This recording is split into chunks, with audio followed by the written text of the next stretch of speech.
In the day's other news, Michigan banned the open carrying of guns in the state capitol. Last April, protesters, some with rifles and other weapons, swarmed the State House to oppose COVID-19 restrictions, and they tried to enter a legislative session. Some of the same extremists allegedly plotted to kidnap Governor Gretchen Whitmer and now face criminal charges. President-elect Biden picked longtime diplomat William Burns today to be director of the CIA. Burns worked at the State Department for 33 years and served as ambassador to Russia and Jordan. Today, he promised not to let partisanship color intelligence. A number of states began expanding COVID-19 vaccinations today as deaths nationwide topped 375,000. From Detroit to Dallas and San Diego, sports stadiums, convention halls, and other sites became inoculation centers. But in Arlington, Texas, Governor Greg Abbott said the biggest problem is that they need more doses to do the job. We have the structure to vaccinate Texans very swiftly. This structure that we now have created can be expanded and will be expanded very swiftly across the state.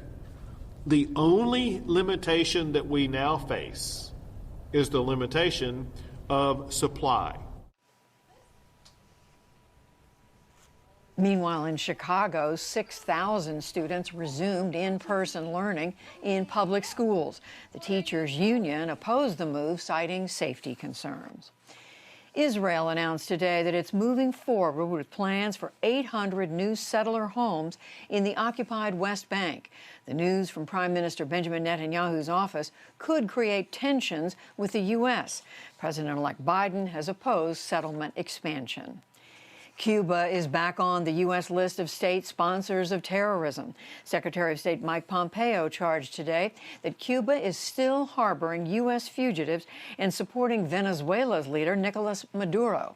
President Obama took Cuba off the terror list in his moves to normalize relations. President Trump has awarded the Medal of Freedom to another staunch supporter of his. He's Congressman Jim Jordan. The Ohio Republican was part of Mr. Trump's defense team at his Senate impeachment trial last year. The Medal of Freedom is the nation's highest civilian honor.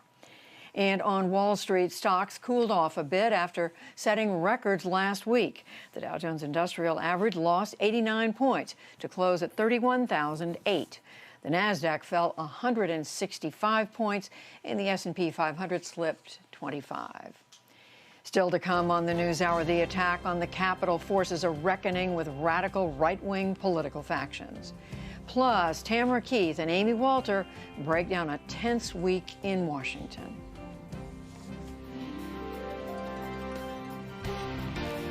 This is the PBS NewsHour from WETA Studios in Washington and in the West from the Walter Cronkite School of Journalism at Arizona State University.